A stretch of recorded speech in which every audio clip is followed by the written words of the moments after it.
Wapendwa, Bwana Yesu asifiwe. Siku ya leo Mungu amekusudia kwamba tuangalie tena katika kitabu cha Yuda, na hili litakuwa msiwe watazamaji wakati injili inakufa katika utamaduni wenu. Somo letu la kwanza, na tujifunza katika kitabu cha Yuda chapter ya kwanza, na tangu mstari wa kwanza hadi wa 4. Na somo letu la leo linaongelea kuhusu, inasema mmehifadhiwa na Mungu, tumeitwa kulinda imani.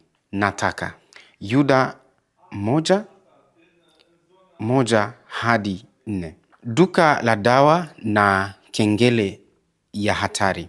Utangulizi. Fikiria duka la dawa lililo safi. Rafu ziko vizuri. Maandiko kwenye dawa yanaonekana mazuri. Kila kitu kinaonekana salama.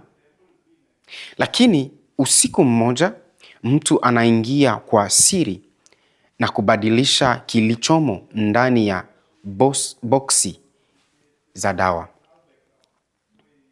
Kwa nje kila kitu kinaonekana vizuri, lakini ndani tiba ni ya uongo.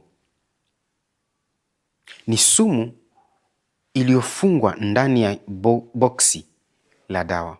Na kama wewe ni daktari ukagundua jambo hili wakati uko kwenye mkutano mzuri na wa utulivu kuhusu dawa hizo za duka hilo, basi katika wakati huo huwezi kuendelea kuzungumza kwa utulivu kuhusu afya na faida za dawa kwa ujumla. Hutaendelea kuzungumza kuhusu vitamini, hutaendelea kuzungumza kuhusu virutubisho.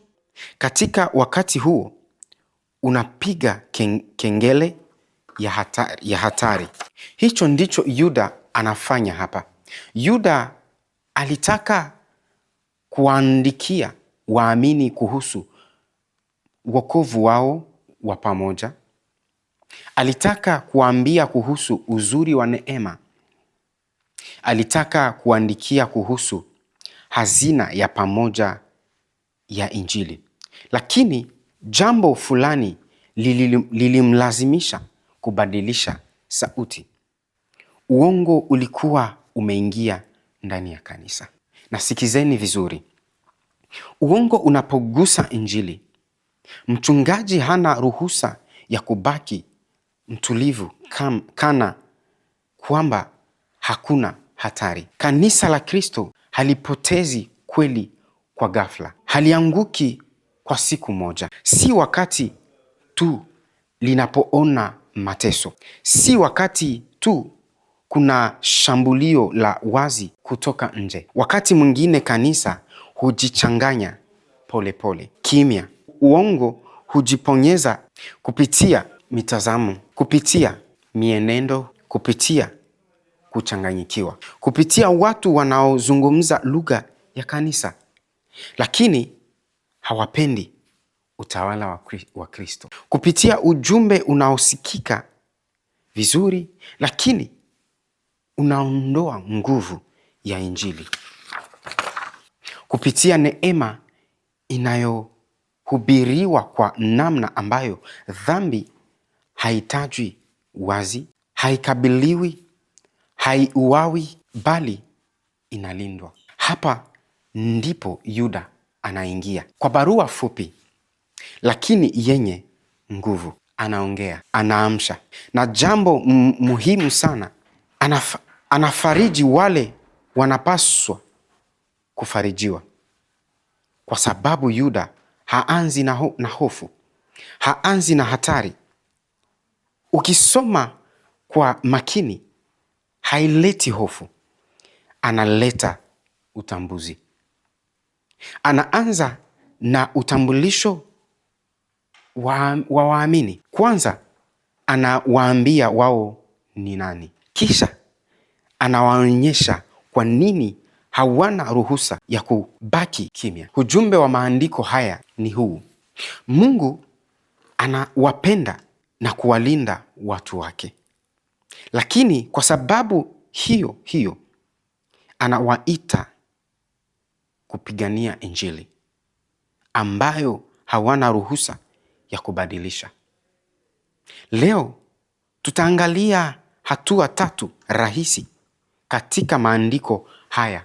Kwanza, hatua ya kwanza, kumbuka wewe ni nani. Kisha hatua ya pili, elewa umeitwa kufanya nini. Na kisha hatua ya 3, ona hatari kwa uwazi. Hatua ya kwanza, kumbuka wewe ni nani.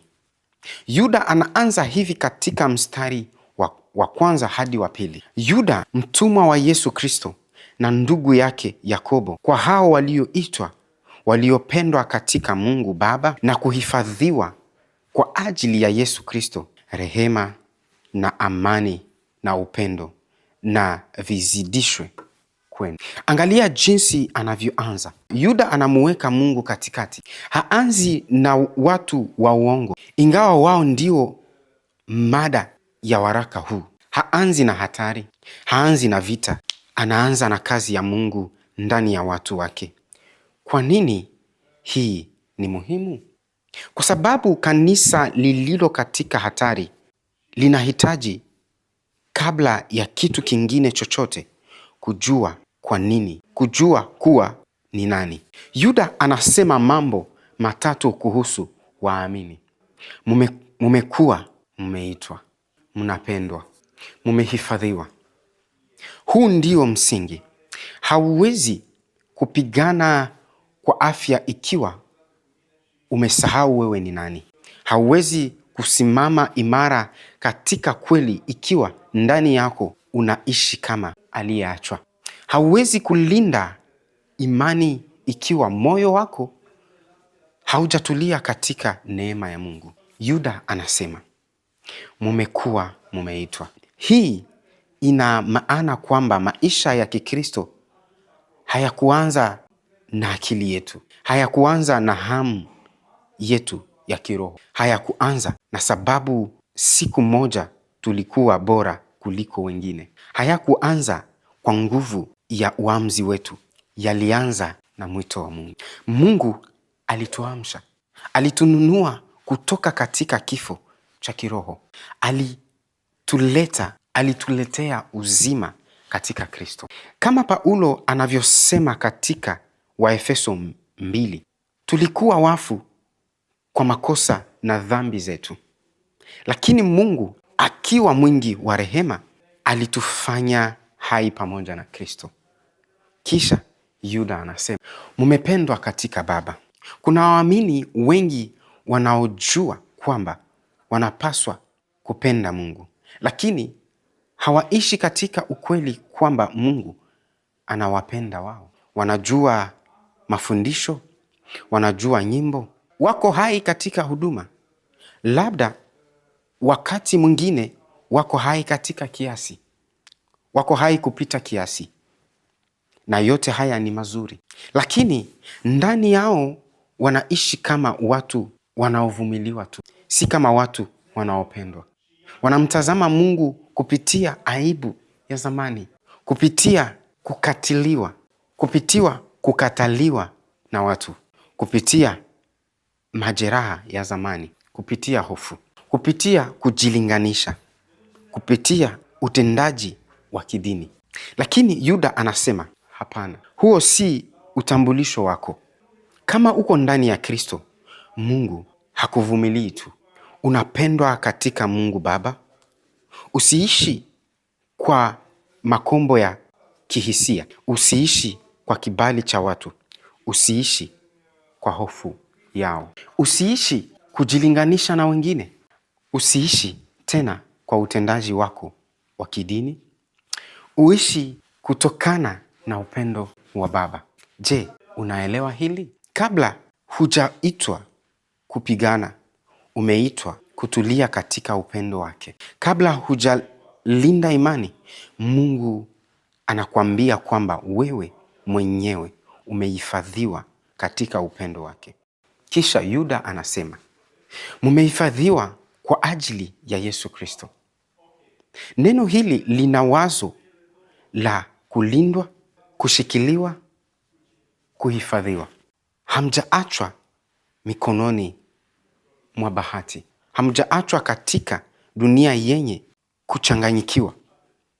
Hamko peke yenu katika kanisa lililo dhaifu. Hamjatupwa kwenye vita vya kiroho bila mchungaji. Mungu anawalinda. Mungu anakulinda. Wewe hushikiliwi kwanza na viongozi wa kanisa la Speranța, ama kwa lugha ya Kirumania, Biserica Speranța. Kwanza unashikiliwa na Mungu, lakini angalia mwelekeo. Mumehifadhiwa kwa ajili ya Yesu Kristo. Huhifadhiwi tu ili uvumilie wiki nyingine. Huhifadhiwi tu ili usianguke leo. Huhifadhiwi tu ili uishi katika dunia iliyoharibika. Umehifadhiwa kwa ajili ya Kristo. Lengo lako si kuokoka tu. Lengo lako ni nafsi. Umehifadhiwa kwa ajili ya ushirika na Kristo, kwa ajili ya siku yake, kwa ajili ya urithi wake. Umehifadhiwa kwa ajili ya yeye aliyekukomboa. Angalia mpangilio katika mstari wa kwanza. Yuda 1:1. Yuda, mtumwa wa Yesu Kristo na ndugu yake Yakobo, kwa hao walioitwa, waliopendwa katika Mungu Baba na kuhifadhiwa kwa ajili ya Yesu Kristo. Kisha katika mstari wa 3, wapenzi, nilipokuwa nikifanya bidii kuandikia habari ya wokovu wetu wa pamoja, niliona imelazimu kuandikia ili niwaonye kwamba mshindanie imani waliokabidhiwa watakatifu mara moja tu. Na karibu na mwisho, mstari 24, basi yeye awezaye kuwalinda msijikwae na kuwasimamisha mbele ya utukufu wake bila mawaa kwa furaha kuu. Kabla hujakombolewa, kabla hujaombwa kulinda kitu, yaani imani, unaambiwa kwamba wewe mwenyewe unalindwa. Wewe ni hazina iliyo chini ya ulinzi wa Mungu. Na kabla ya wito wa kupigana, kuna ukweli wa neema, kuna utambulisho, kuna upendo wa Baba. Hili hubadilisha kila kitu, kwa sababu unapoingia katika kipindi cha kuchanganyikiwa, mara nyingi kitu cha kwanza unachopoteza ni utulivu wa moyo. Unaanza kuogopa, unaanza kukasirika, unaanza kujibu kwa haraka na kwa mwili. Unaanza kupigana kwa hasira, si kwa imani. Au kinyume chake, unaanza kukata tamaa. Unasema, sina nguvu tena. Sitaki tena migogoro. Sitaki tena kuhusika. Sitaki tena kubeba mzigo huu. Na Yuda anasema, simama. Kumbuka wewe ni nani. Wewe si yatima aliyeogopa. Wewe si mtu aliyeachwa. Wewe si mtazamaji asiye na nguvu. Umeitwa. Unapendwa. Umehifadhiwa. Hapa ndipo matumizi ya kwanza kwetu yalipo. Huwezi kupigana kwa afya kwa ajili ya kweli ikiwa umesahau wewe ni nani. Ukisahau kwamba unapendwa, utapigana kwa ukali. Ukisahau kwamba unalindwa, utapigana kwa hofu. Ukisahau kwamba umeitwa, utaishi kana kwamba kila kitu kinategemea nguvu zako. Na hapo unaweza kuwa mkali, au kuchoka, au kuwa baridi, au kukata tamaa. Lakini kanisa lililotulia katika upendo wa Baba linaweza kupigana. Linaweza kukabiliana na uongo bila kuchukia watu. Linaweza kusema kweli bila makelele ya hofu. Lakini utambulisho si mto wa kukalia.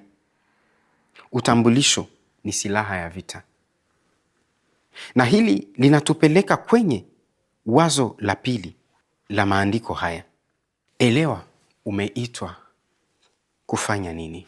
Mstari wa 3 unasema, wapenzi, nilipokuwa nikifanya bidii kuwaandikia habari ya wokovu wetu pamoja, niliona imelazimu kuwaandikia ili niwaonye kwamba mshindanie imani waliokabidhiwa watakatifu mara moja. Hapa sauti inabadilika. Yuda anasema kwa maana hii, nilikuwa na mpango mwingine. Nilitaka kuandikia kuhusu wokovu wetu wa pamoja.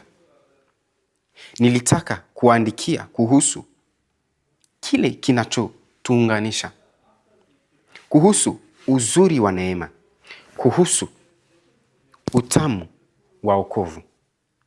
Lakini sikuweza tena. Hali iliniazimisha kuandikia jambo lingine. Hapa kuna somo kubwa la kichungaji. Unapolipenda kanisa kweli, huambii watu kila wakati kile kinachopendeza kusikia. Wakati mwingine unawaambia kile ambacho ni cha haraka kusikia. Daktari mzuri hafanyi semina kuhusu lishe wakati mgonjwa anatoka damu. Kwanza anazuia damu. Mchungaji mzuri hakwepi masomo magumu anapoona injili inaanza kuchanganywa. Kwanza anapiga kengele ya hatari. Na kengele ya Yuda ni hii: piganieni imani. Neno linalotumiwa hapa ni lenye nguvu. Neno hili ni hapax lego menon. Yaani linaonekana mara moja tu katika Agano Jipya lote. Hilo linampa uzito maalum. Mzizi, agon. Kutoka hapa tunapata neno agonia. Linahusiana na uwanja wa mashindano na pambano la karibu, na mshindano ya riadha ambapo mwanariadha anatoa nguvu zake zote mpaka tone la mwisho la jasho na damu. Kiambishi epi hiki kinaongeza nguvu zaidi. Maana yake ni juu ya au kwa nguvu zaidi. Yuda hasemi tu piganeni. Anasema piganeni kwa nguvu zote zaidi ya mlivyofanya mpaka sasa. Kana kwamba anasema mpaka sasa hamjapigana kweli. Hii inamaanisha nini? Vita ni vya gharama. Yuda anataka tuelewe kwamba kulinda kweli katika kanisa hakutokei chenyewe. Si matembezi katika bustani. Ni vita vinavyokugharimu muda, vinavyokugharimu sifa, vinavyokugharimu raha, matumizi.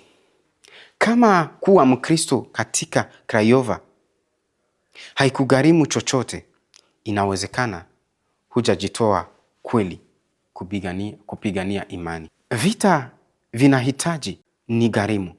Katika Kiyunani cha kale, neno hili lilihusiana na nidhamu ya mwana riadha anayekataa kila kitu kinachoweza kumzuia kushindana tuzo. Matumizi. Kupigania imani kunahitaji nidhamu na kujifunza neno kuomba. Hauwezi kutetea kile usichokijua. Vita ni vya kulinda na kushambulia. Kiambishi epi kinaonyesha kwamba unapoingia kitu ambacho tayari ni chako, lakini mtu anataka kikupora. Mtu ameingia katika uwanja wa kanisa na anataka kuiba tuzo. Tuzo hiyo ni Injili. Yuda anasema tupiganie imani ambayo ilikabidhiwa, paradidomi. Neno hili la Kiyunani lina maana ya kubadili. Neno hili la Kiyunani lina maana ya kukabidhi kitu. Kama kukabidhi kijito katika mbio au kukabidhi urithi. Wazo ni hili: imani si kitu tunachobuni, si kitu tunachobadilisha kadiri tunavyotaka. Ni amana. Imani si kitu tunachobuni, si kitu tunachobadilisha kadiri tunavyotaka. Ni amana. Ni hazina iliyofungwa, iliyokabidhiwa mikononi mwetu na mitume. Ujumbe ni huu: hatuna haki ya kufungua kifurushi na kuondoa kile kisichotupendeza. Hatuna haki ya kuondoa utawala wa Kristo. Hatuna haki ya kuondoa utakatifu. Hatuna haki ya kuondoa toba. Hatuna haki. Haki yetu ni kukabidhi kikazi kinachofuata kifurushi hicho kama tulivyopokea. Yuda anapotumia wazo hili la kupigania imani, anapiga kelele. Ingieni vitani kwa ajili ya kweli. Msikae mkiwa mumetulia wakati neema inabadilishwa kuwa uasherati. Roho Mtakatifu anatuita kwenye vita vya nidhamu, vya mkakati na vya kujitoa kikamilifu. Kwa sababu kile tunachopaswa kulinda si maoni. Ni kijiti pekee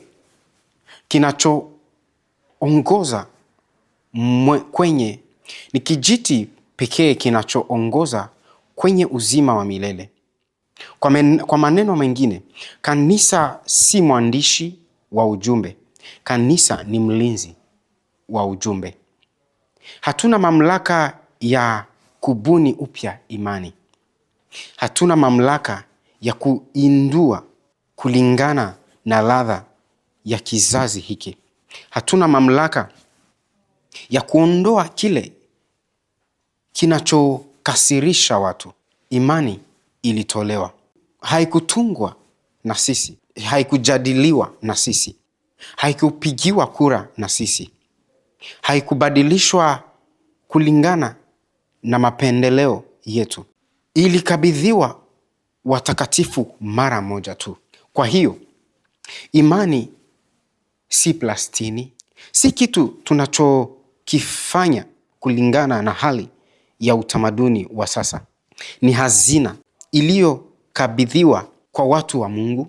Na hapa kuna tatizo kubwa la wakati wetu. Tunaishi katika utamaduni ambao karibu kila kitu kinaandikwa upya. Kila kitu kinafungwa upya. Kila kitu kinabadilishwa. Kila kitu kinarekebishwa ili kikubalike. Na shinikizo hili linaingia pia kanisani. Watu wanasema, fanyeni ujumbe ukubaliki zaidi.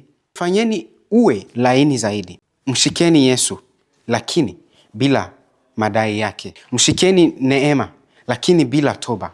Mshikeni upendo, lakini bila utakatifu. Mshikeni mbingu, lakini bila msalaba. Mshikeni faraja, lakini bila marekebisho. Tupeni kitu cha kutia moyo. Tupeni Yesu anayefanya tujisikie vizuri, si Bwana anayetuita kwenye utakatifu. Na Yuda anasema, hapana. Piganieni imani waliokabidhiwa watakatifu mara moja tu. Sikilizeni kwa makini. Kupigania imani si kazi ya wachungaji tu, kazi ya wale wanaosoma sana tu, si kazi ya wale wanaojua theolojia tu, si kazi ya wale wanaohubiri madhabahuni tu, ni wito wa kanisa lote. Wazazi, piganieni imani katika nyumba zenu. Msiache watoto wenu wapokee Yesu asiyeeleweka vizuri, Yesu wa hisia tu, Yesu asiye na utawala. Viongozi, piganieni imani katika wanafunzi. Hatuhitaji Ukristo wa juu juu. Hatuhitaji maneno mazuri yasiyo na mizizi ya Biblia. Hatuhitaji matumizi ya maisha bila Injili. Kanisa, piganieni imani katika maisha ya jumuiya, katika kile unachokisikiliza, katika kile unachosambaza, katika kile unachokitangaza,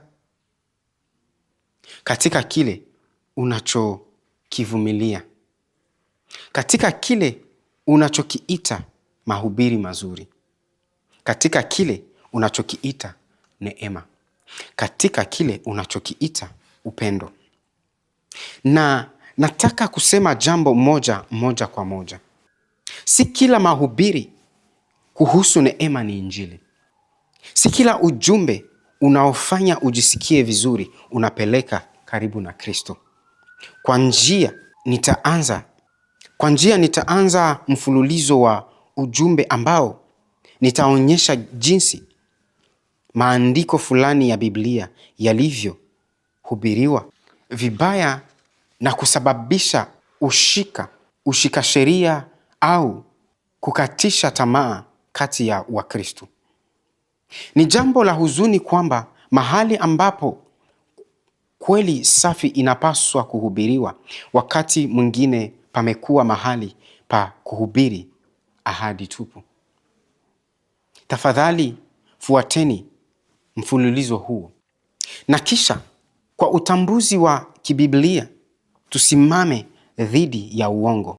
Kuna utulivu katika baadhi ya makanisa ambayo si amani. Ni kujisalimisha. Wameacha vita. Hakuna anayerekebisha chochote. Dhambi haitajwi tena. Mahubiri hayachunguzwi tena. Kanisa halilindi tena imani. Kila kitu kinaitwa upendo. Lakini huo si upendo. Ni uzembe wa kidini. Yuda anasema, kama unalipenda kanisa, unapigania imani. Lakini sikiliza kwa makini. Hii haimaanishi kubishana kuhusu kila jambo dogo la pembeni. Haimaanishi kuwa mtu wa migogoro. Haimaanishi kujenga utambulisho wako juu ya kuwa kinyume na kila mtu. Haimaanishi kufurahi unapopata makosa kwa wengine. Hicho si vita cha Yuda. Kupigania imani kunamaanisha kwamba wakati Injili inachanganywa au kuharibiwa, hunyamanzi. Usisahau mpangilio wa maandiko. Kwanza, kumbuka wewe ni nani.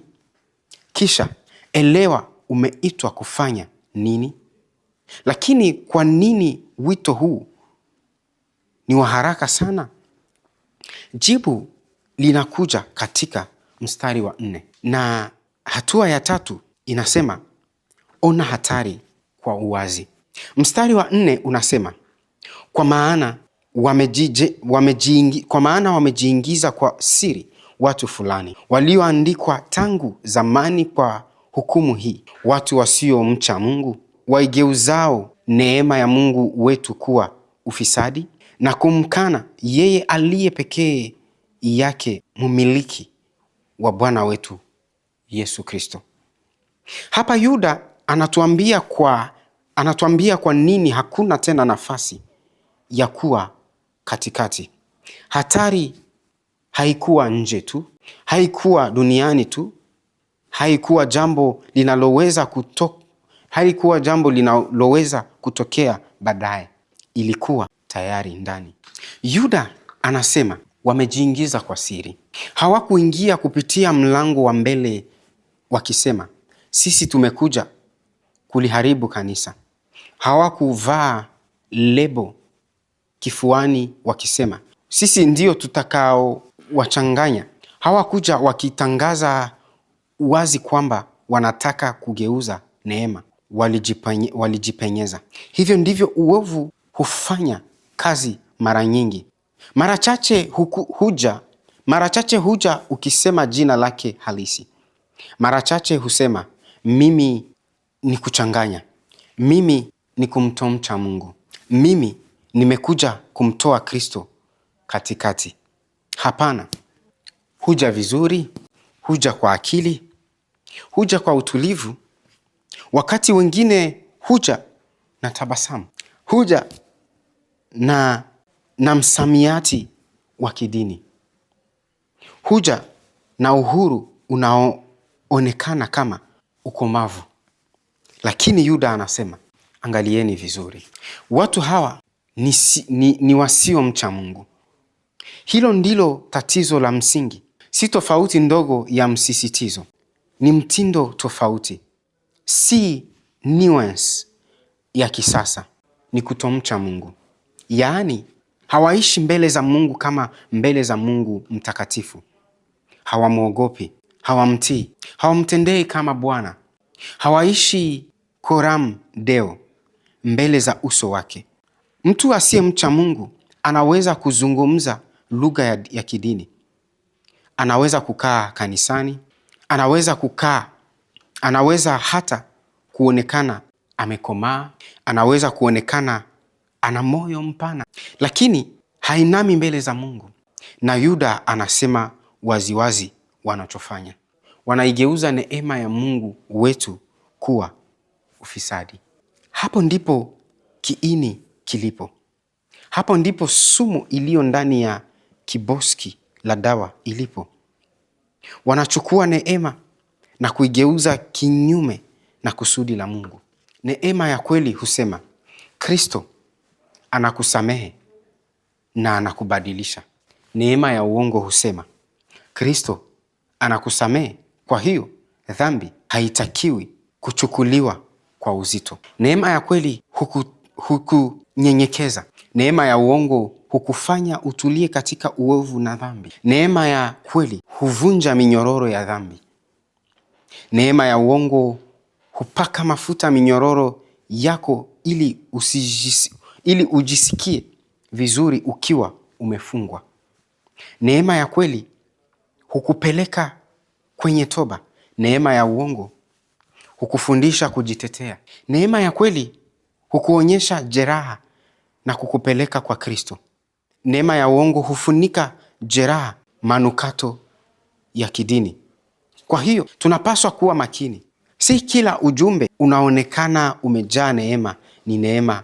Si kila ujumbe unaofariji aibu unaponya dhambi. Si kila mahubiri kuhusu upendo wa Mungu ni Injili. Kuna neema iliyogushiwa. Kuna neema iliyogushiwa. Kuna neema inayohubiriwa kwa namna ambayo mtu anaondoka akiwa ametulia pamoja na dhambi yake. Si akiwa amevunjika kwa ajili ya dhambi hiyo. Si akiwa ameachiwa kutoka kwake. Si akiwa ameitwa kwa Kristo, bali akiwa ametulia katika dhambi yake. Kisha Yuda anasema jambo zito zaidi. Watu hawa wanamkana yeye aliye pekee yake mumiliki wa Bwana wetu Yesu Kristo. Hapa tunapaswa kusikia kwa uwazi. Unaweza kumkana Kristo si tu kwa uzushi unaosemwa kwa mdomo. Unaweza kumkana pia kwa namna unavyojitiisha kwake. Kristo wa kweli si Mwokozi tu, ni Bwana pia. Injili yake, injili ya kweli haisemi tu umesamehewa. Inasema pia sasa wewe ni mali ya Bwana mwingine. Neema na utawala wa Kristo havipingani, vinakwenda pamoja. Ni neema yake pekee inayoweza kukuokoa. Na neema hiyo ndiyo inakuleta chini ya utawala wake mwema. Wakati mtu anataka Yesu anayefariji lakini asiyeongoza, Yesu anayesamehe lakini asiyeamuru. Yesu anayeelewa kila kitu lakini asiyehitaji chochote. Yesu anayethibitisha tamaa zako lakini asiyebadilisha maisha yako. Huyo si Kristo wa maandiko. Na hapa maandiko yanatuwekea kioo mbele yetu. Labda hujawahi kuhubiri uzushi, lakini labda umeishi uzushi. Labda hujasema kwa mdomo Yesu ni Bwana, lakini labda umeishi kana kwamba yeye si Bwana.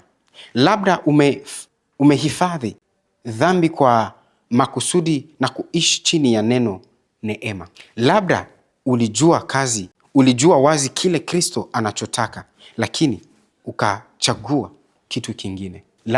Labda ulisema hatupaswi kuwa wakali kiasi hicho, lakini ulifanya nini hasa? Ulipunguza utawala wa Kristo ili dhambi ipate nafasi karibu naye. Labda ulisema jambo muhimu ni kupenda, lakini kwa kusema hivyo ulimaanisha kwamba uovu haupaswi tena kutajwa. Basi hukuulinda imani. Uliandaa kuchanganyikiwa. Maandiko haya hayatuiti kwenye paranoia. Hayatuiti kuwawinda watu. Hayatuiti kumshukuru kila mtu na kila kitu. Hayatuiti kuwa kanisa lililojaa hofu. Lakini yanatuita kwenye utambuzi.